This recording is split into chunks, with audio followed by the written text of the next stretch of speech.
ఇంకొక పిల్లోడు police స్టేషన్లోనే lockup డెత్కు గురై బూడిద కూడా దొరకని సాయికృష్ణ, ఆయన వ్యవహారంలో కూడా ఇలాంటి చర్చే నడుస్తుంది.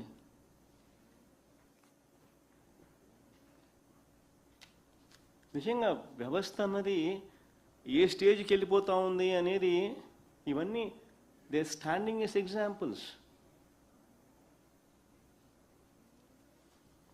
నిజంగా ఈ అద్దంకి వ్యవహారంలో వింటా ఉన్న పరిస్థితులను ఘటనలు ఒకసారి చూస్తూ ఉంటే, ఆ తర్వాత సమాచారం వస్తూ ఉండేది ఒకసారి చూస్తూ ఉంటే, గ్రెనైట్ మాఫియా నుంచి పోలీసులు కలెక్షన్ చేసి ఎమ్మెల్యేకింత, చిన్నబాబుకింత, పెద్దబాబుకింత అని వాటాలు వేసి మరి పంచే క్రమంలో ప్రైవేట్ పార్టీ చేసుకుంటూ ఆడ మత్తులోకి పోయినారంట.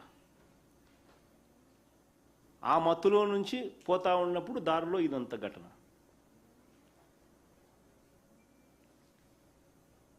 నిజంగా రేంజెస్ అని చెప్పి మనం చూస్తూ ఉంటాం. ఐజీలకు రేంజ్లు ఇస్తారు, రాయలసీమ రేంజ్ అని, ఈ రేంజ్, ఆ రేంజ్, కోస్తా రేంజ్ అని, ఇట్లా రేంజ్లుగా డివిజన్ చేస్తుంటారు పోలీసులు సౌలభ్యం కోసం. ఫస్ట్ టైం ఇప్పుడు ఏం చూస్తూ ఉన్నాను తెలుసా, రేంజ్లుగా విభజించి సిండికేట్ ఫామ్ అయ్యి వీళ్ళే కలెక్షన్లలో పాత్రదారులుగా ఉండడం, ఎమ్మెల్యేలతో సహాయ సహకారాలు తీసుకుంటూ, ఎమ్మెల్యేలు వీళ్ళు అంతా కలిసికట్టుగా ఎమ్మెల్యేకింత, వీళ్ళకింత, చిన్నబాబుకింత, పెద్దబాబుకింత అని ఆర్గనైజ్డ్గా చేసుకుంటాం. ఫస్ట్ ఏం జరుగుతూ ఉంది?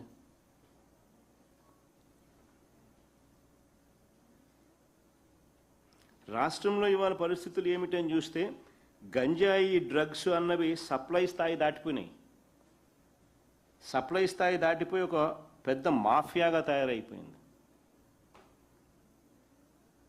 ఈ క్రమంలో నేరస్తులు, శాంతి భద్రతలను కాపాడాల్సిన పోలీసులు, అధికారంలో ఉన్న పార్టీ పెద్దలు అందరూ కూడా కుమ్మక్కై నిజంగా దందా నడుపుతూ ఉన్న పరిస్థితులు ఈరోజు రాష్ట్రంలో కనిపిస్తూ ఉన్నాయి. మాఫియాగా ఏర్పడి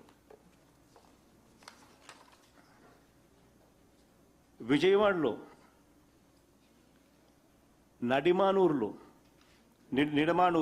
విజయవాడలో నిడమానూరులో 140 కిలోల గంజాయి పట్టుబడితే విచారణ ఆధారంగా కేరళకు చెందిన గంజాయి డాన్ సోహేల్ను విశాఖలో అరెస్ట్ చేసి విజయవాడకు తీసుకొస్తే పటమట పోలీస్ స్టేషన్ నుంచి తప్పించుకున్నాడు. తీరా చూస్తే తప్పించుకున్నాడనేది కాదు, తప్పించబడ్డాడు అన్నది. జూన్ 9న ఈ ఘటన జరిగితే ఇప్పటి వరకు ఆ సోహేల్ను పట్టుకోలేకపోయినారు. పోలీస్ స్టేషన్లో పెట్టినోడు కనపడకుండా పోతున్నాడు.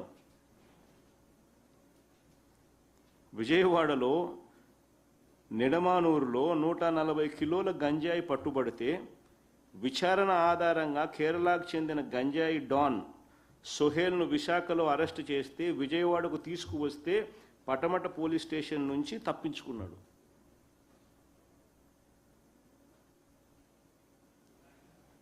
పోలీస్ స్టేషన్ నుంచి తప్పించుకున్నాడా, తప్పించబడ్డాడా? జూన్ 9న ఈ ఘటన జరిగితే ఇప్పటి వరకు సోహేల్ను పట్టుకోలేకపోయారు. ముఖ్యమంత్రి సొంత నియోజకవర్గం కుప్పంలో గంజాయి, గుట్కా విక్రయాలు విచ్చలవిడిగా సాగుతున్నాయని స్వయంగా స్థానిక టీడీపీ నాయకులే కలెక్టర్కు ఫిర్యాదు చేశారు. విచ్చలవిడిగా జరుగుతూ ఉన్నాయని స్థానిక టీడీపీ నాయకులే కలెక్టర్కు ఫిర్యాదు చేశారు. ముఖ్యమంత్రి సొంత జిల్లా చిత్తూరులో ఇద్దరు మహిళా టీడీపీ నేతలు గంజాయి విక్రయిస్తున్నారని అదే పార్టీకి చెందిన వారు కలెక్టర్కు ఫిర్యాదు చేసినారు.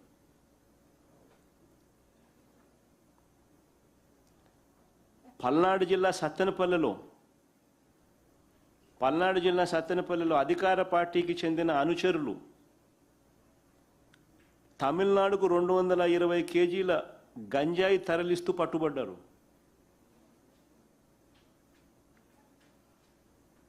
All these are facts on record. కుప్పంకు చెందిన టీడీపీ నేతలు ఒరిస్సాలో గంజాయి విక్రయాలు చేస్తూ పట్టుబడ్డారు.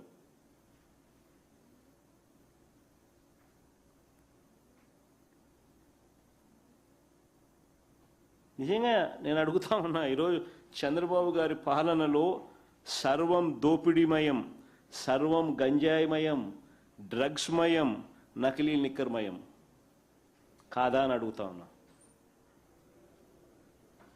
అదే మా హయాంలో నిజంగా ఉక్కుపాదం ఎలా మోపినామని చెప్పడానికి నిదర్శనాలు.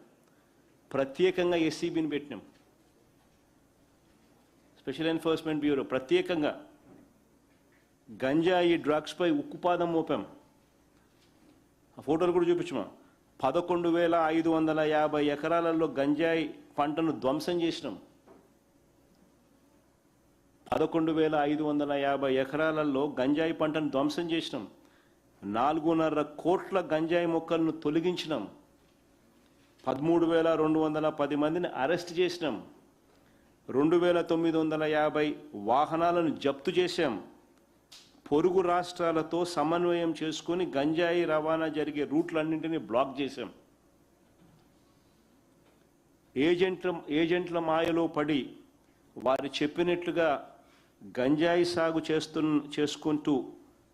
చేస్తూ జీవితాలను నాశనం చేసుకుంటా ఉన్న ట్రైబల్స్కు అదే పనిగా గుర్తించి ఆపరేషన్ పరివర్తన్, ఆపరేషన్ నవోదయం కార్యక్రమాలు అమలు చేశాం.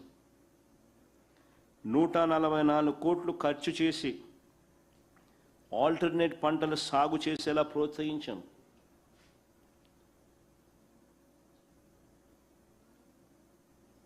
ఇవన్నీ దాదాపుగా పోడి భూములు 3 లక్షల చిల్లర ఎకరాలు పోడి భూములు గిరిజనులు పంచిపెట్టాం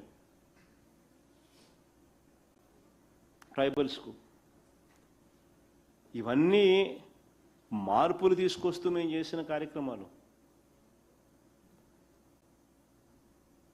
ఈరోజు టోటల్ రివర్స్. పోలీసుల చేతనే వ్యాపారంలోకి భాగస్వాములను చేసి మాఫియా సామ్రాజ్యం, అధికార పక్ష నాయకులు, పోలీసులు అందరూ కలిసికట్టుగా ఒకటే చేస్తా ఉన్న మాఫియా సామ్రాజ్యం.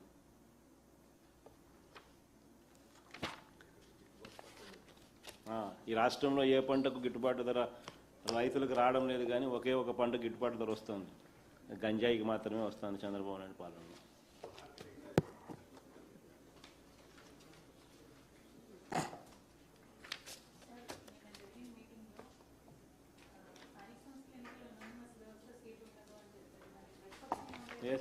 ఎస్ఐలు ఫోటోలు, వీళ్ళు సివిల్ డ్రెస్సులు. అంటే ఎస్పీ ఏమంటాడు,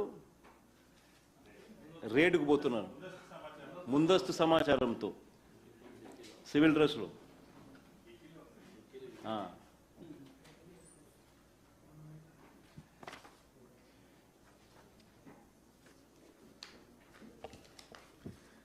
అమ్మా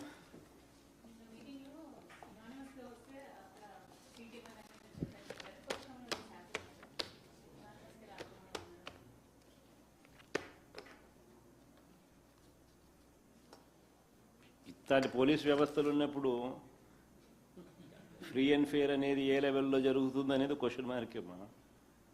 బట్ ప్రజాస్వామ్యంలో పోరాటం అనేది చేయాల్సిందే. Ultimately at the end of the day democracy should prevail. Ultimately ఈ స్థానిక సంస్థల్లో గెలుపు ఓటములు అనేది పెద్ద తేడా పడవు. జనరల్ ఎలక్షన్స్కి వచ్చేసరికి ప్రభుత్వం మీద ఈ లెవెల్ వ్యతిరేకత ఉన్నప్పుడు నువ్వు ఫ్రీ అండ్ ఫెయిర్ పోల్స్ జరుపుకోకుండా పోలీసులను వాడుకొని ఒకసారి చేసుకోగలుగుతావు. కానీ ఆ కోపం కింద మనకు నీకు గుర్తుండే ఉంటుంది, నంద్యాల బై ఎలక్షన్స్ నా పాదయాత్ర కన్నా ముందు నంద్యాల బై ఎలక్షన్ జరిగింది. దాన్ని టార్గెటెడ్గా చేసి పోలీసులు మొత్తం డంప్ చేసి డబ్బులు విపరీతంగా డంపులు అక్కడ డంప్ చేసి ప్రలోభాలు పెట్టి భయపెట్టి లీడర్లందరినీ అరెస్టులు చేసి రకరకాల కార్యక్రమాలు చేసి బై ఎలక్షన్ గెలిచినారు. ఆ తర్వాత నా పాదయాత్ర జరిగింది. ఆ తర్వాత ఎలక్షన్లు వచ్చినాయి. అదే నంద్యాలనే 36,000 38,000తో గెలిచినాం తర్వాత. సో తేడా పడదు.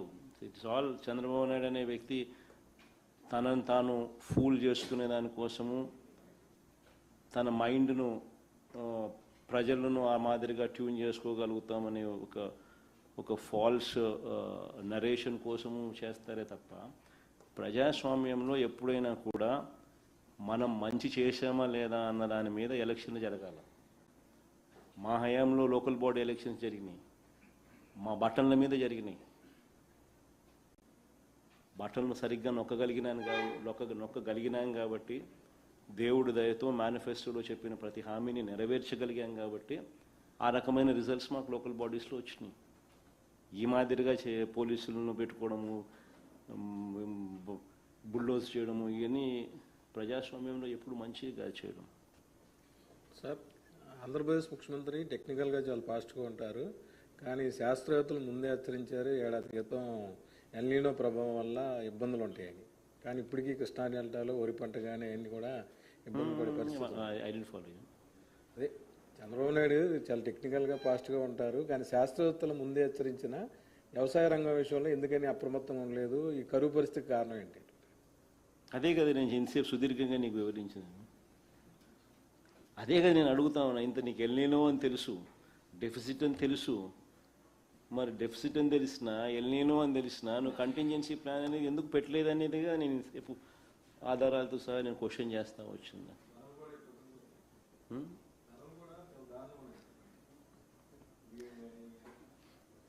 అట్లనే ఉండయి సార్.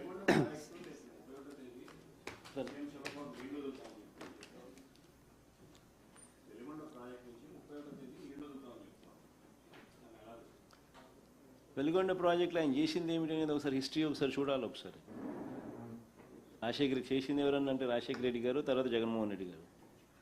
చంద్రబాబు నాయుడు ఏం చేసినాడు అనేది చంద్రబాబు నాయుడు ఆయనంతకు ఆయన క్వశ్చన్ చేసుకోవాలి.